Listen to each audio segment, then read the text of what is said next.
So maybe just first introduce yourself. Okay. Good work. Hi, I'm Tony Milano, dad of Bodie and Adler Milano, 10th grade and 8th graders. And I understand you got a moment in your life when the light bulb went off. Yeah, I've had a few, but one that really popped for me was about 25 years ago. I was traveling through India by myself, way before kids, and I went to this place called Omkareshwar, and it was supposed to be this holy pilgrimage site with a certain river. And after 3 days there, I was vomiting and diarrhea, really, really, really bad. And I really thought it was a flu. But after the 4th day, I was like kind of disillusioned, and to the point where I couldn't move anymore. And thankfully, there was this Israeli guy named Tal that I was traveling with. He was able to take me to a bus stop where he went with me, and we found somebody with a mule that had sweet potatoes, and we were way, way far away from any hospitals or anything. But we found out that there was a nunnery, a Christian nunnery. So we took this donkey cart full of yams to this nunnery, and thank God that the nunnery took me in. Ended up staying there 12 days. Had malaria, and I didn't know it, but I can tell you it's the closest that I've ever been to death. And when you said aha, this is the aha, was that I was on a cot, and they had me with 2 IVs in both arms, and I was in this little room, tile, but I can still vividly see the stained glass window with the light, the prisms of the light coming through. And it was the most blissful time of my life. I was in the valley, lowest valley I've ever been, but it was an aha moment because I just was so thankful to be alive. And so that was the aha moment for me of how brilliant life is, how special it is. And it peeled everything away to the core. And that's when I knew I was alive, and that, I could face anything, to go through anything, So that was the aha. Amazing. Thank you so much. Yeah, dude.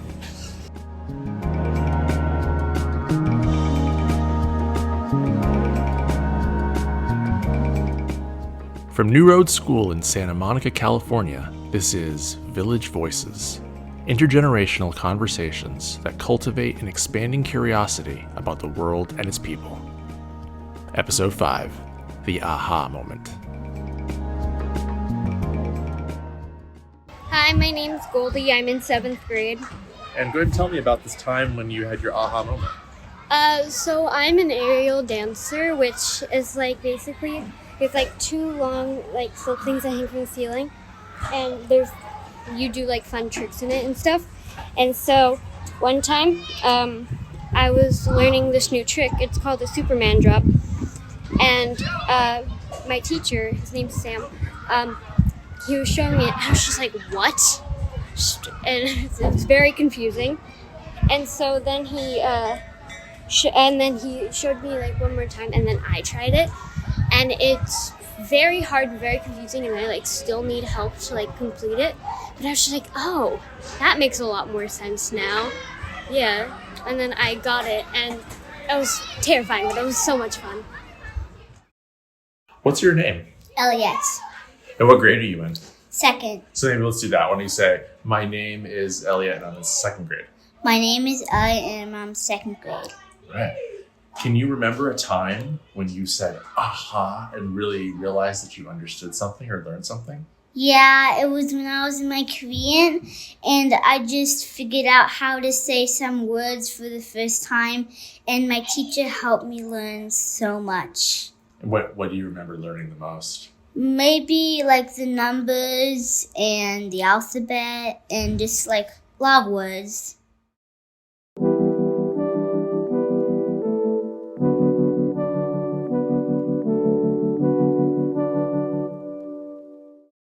Hi, I'm Nishat Alikhan. I am the 7th grade science teacher and middle school department chair, or science department chair. I want to talk about when I learned to change the headlights on my car. So I used to drive a Toyota Corolla. It was the first car I for sure owned. Bought it all on my own. My dad helped me buy it. Did all the negotiating. Got it. And then, a year in or whatever, or 2 years in, the headlights went out, or one of the headlights went out, and I was like, oh, I don't want to take it in because it's going to cost an arm and a leg to repair. So I looked at the owner's manual, and it seemed like it was straightforward. So I went to AutoZone. There was an AutoZone not too far from our house, and I bought the headlight. And I popped the hood, and I looked, and I couldn't quite figure it out. So I got a YouTube video, and I looked, and I literally followed the YouTube video and was able to do it. And now I own a different car, and it's the same general idea. So whenever I have a headlight or a tail light that's out, I can change the bulb myself. Hello, my name is Ayton Loomis, and I am in 11th grade, so I'm a junior. After playing in a band, after being invited one time to play bass, I realized that that's what I value most in my life. It's just kind of took over my life after that. After I got my first bass, I went in my room and I played it for a very long, maybe a couple of hours. And I didn't even realize, I was just having fun. It didn't feel like I was practicing anything. The practice felt fun to me.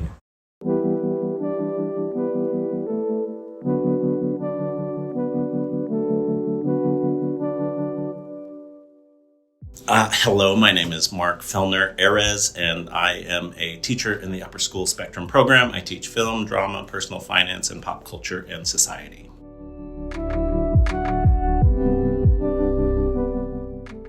So you were looking for somebody that had an aha moment or almost an epiphany. And so I thought about it. I've had lots of them in my life, but something that really stuck out to me is when I first learned to read. And I don't mean I knew how to read. I'm talking about I was 19 years old. I knew how to read. I understood words. I was a fast reader at school. I could get things done. But the summer of after my freshman year in college, I did a play. I was doing Romeo and Juliet, and part of the job was to sit there in the mall for 8 hours a day and try to sell tickets to this summer stock program in this little small community in Northern California. And there weren't a lot of people coming, so I sat there with nothing to do for a long, long time. And there was a B. Dalton bookstore right there, right across from my kiosk. And so every day I would go and buy a book, and I looked, and there was a copy of Ray Bradbury's Fahrenheit 451 that was on the shelf. And on the cover of that book was Romeo and Juliet, The Invisible Man, and Catcher in the Rye, all burnt on the cover. And so I started with Fahrenheit 451 and totally fell in love with the book and started to understand reading like I had never known before. And then I got those other two books that were on the cover because I already knew Romeo and Juliet, obviously. And then read those, and they blew my mind. And I think that summer I burned through 40 or 50 books.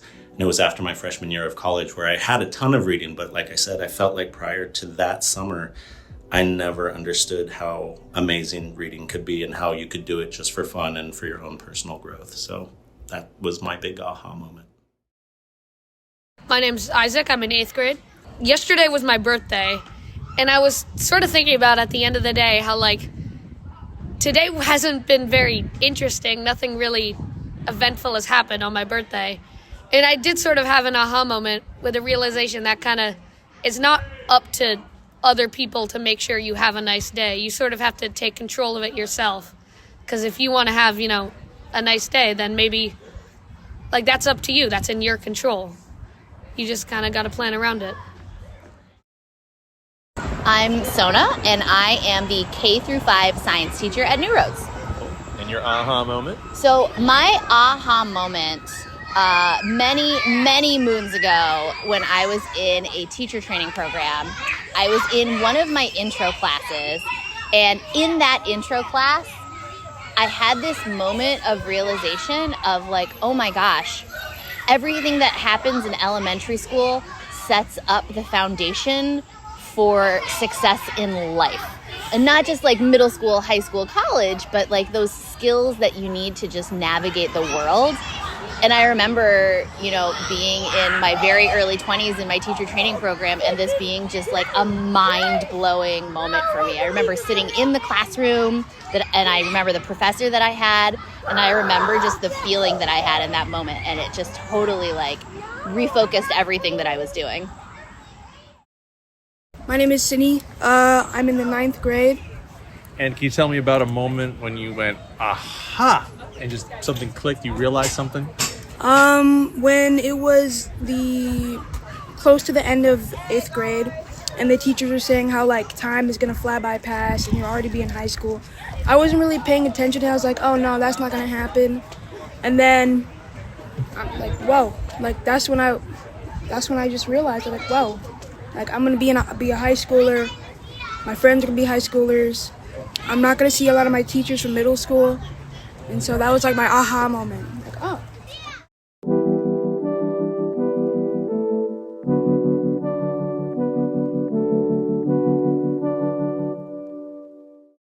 My name is Erin, Whalen, co-founder and executive director of Fellner-Erez High School, also New Roads alum. And I mean, the Fellner-Erez is a school designed to meet the needs of the most at-promise youth in our city. So really using that kind of essential question in design theory for homeless, foster, probation youth, with the belief that if we build from the margins, right, we build from the most unstable of youth, the person who probably needs the most amount of love and support and care, we can actually universally design a really powerful school for any kid. Given that if we really look at the most need, we have less blind spots in our design creation process. So as a teacher, I was a very young teacher. I became a teacher at 20 years old and turned 21 within my first year of teaching. So kind of was in a position of being incredibly related to my students, in that I was making a transition into adulthood as they were making a transition from elementary to middle school, and kind of had that level of solidarity that I think really served to be a magical force for a classroom that was really empowering, and a classroom that really created mutualistic respect and care. All that to say, many people have a lot of horror stories about their first year of teaching, and the challenges that come with that, and that kind of that idea. And for me, it was actually one of the most amazing years of my life. And actually, I felt like I had a capacity to do even more. And so with that in mind, I created a dance group. In the same era of the first few months of school, I had a student come into my classroom, and he came in about 3 weeks into the school year, and he was mute. He did not speak at all. No one understood why. There wasn't enough mental health resources to really get into why that might be. He was incredibly timid, very small stature boy, and came to my classroom. The reason why these two things are important, so him coming into my classroom and then the dance group, is because when I started to hold auditions for the dance group, he was in the line to audition.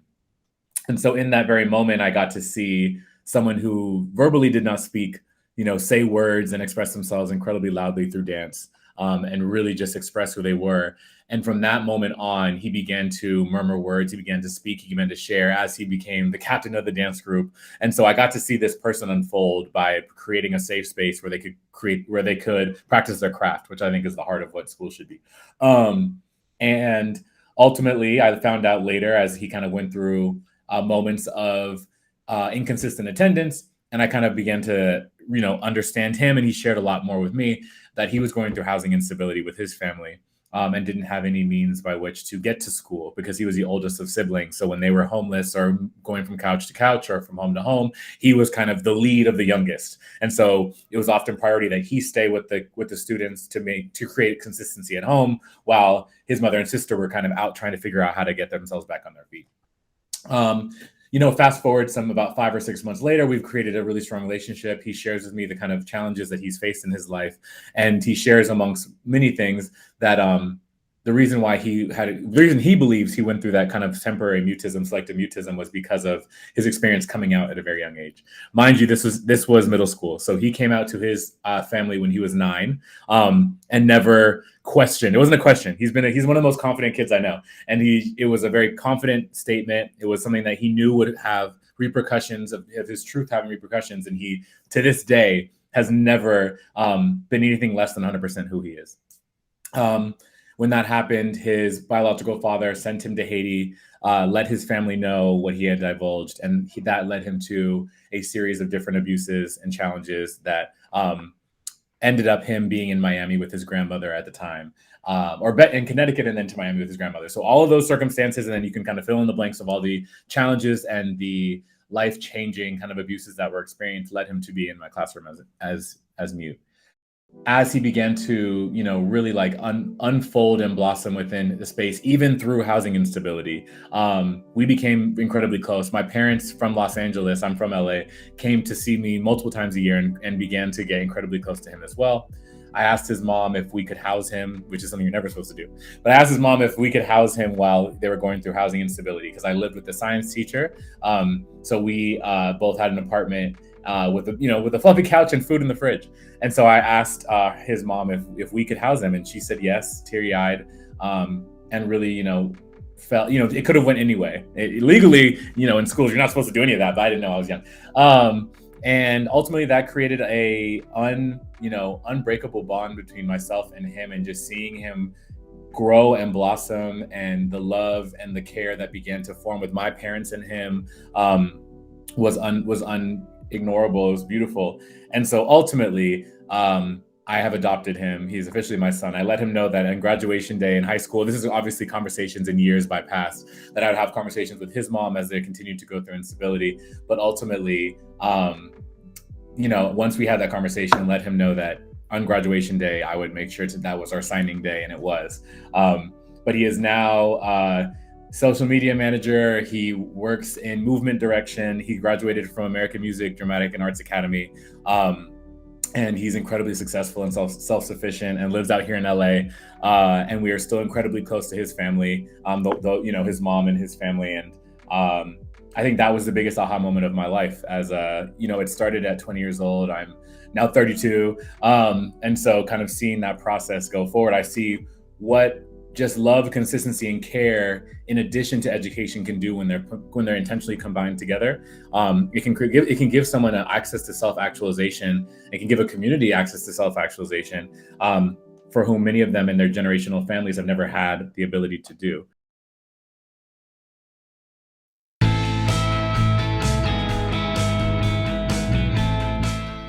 Today's episode featured Tony Milano, Goldie Kaplan, Eliette Ratner, Nishat Alikhan, Ayton Loomis, Marc Fellner-Erez, Sydney Richardson, Isaac Myers, Sona Geiger, and Erin Whalen.